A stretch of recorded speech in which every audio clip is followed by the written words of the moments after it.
Well, for more on this Turkey coup, the failed Turkey coup, I'm joined now by Andrew.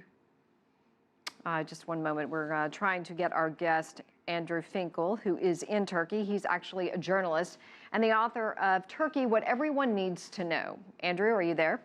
Yes, I am, yes. Oh, good. Thank you so much for joining us. Tell us what you witnessed in the past 24 hours. Well, it's been an extraordinary time here. It began, as you said, on Friday night when we learned that we couldn't get across the Bosphorus bridges. These are major arteries, pinch points, which transit hubs for the city.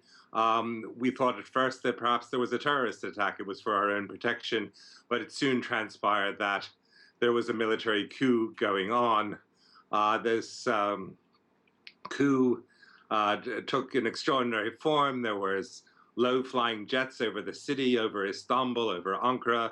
You know, houses shook, windows shook. We could hear gunfire, even the noise of explosions. Among what we know happened is there was a bombing of parliament, various incidents throughout the city. But at the end of the day, what was really extraordinary, I suppose, is that the government fought back using social media to really defeat the coup.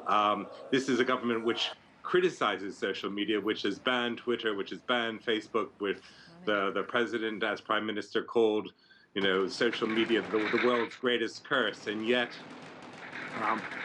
he made an appeal on FaceTime to his people not to obey the curfew which the coup plotters had imposed, to go out onto the streets, to occupy the airport, to basically confront the soldiers in the streets. And that, in the end, turned out to be successful. Andrew, many people watching this are wondering, you know, is it well known that there was this faction of the military that was unhappy with Erdogan and looking to overthrow him?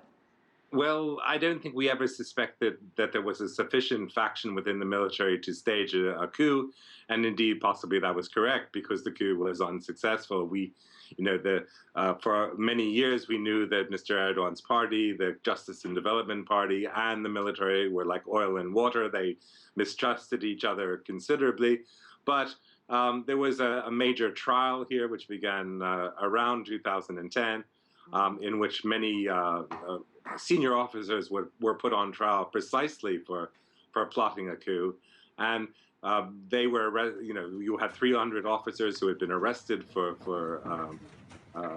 held in remand for a very long time, and we thought that had really tamed the military, that the government now had the upper hand. But I think really what we're looking at here is that Mr. Erdogan has been very methodical, very successful in really dealing with his opponents as he sees them.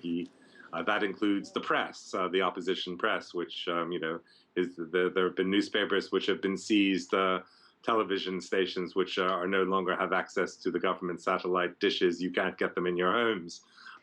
He's moved against the judiciary. Even after the coup, there have been judges who found them their offices suspended.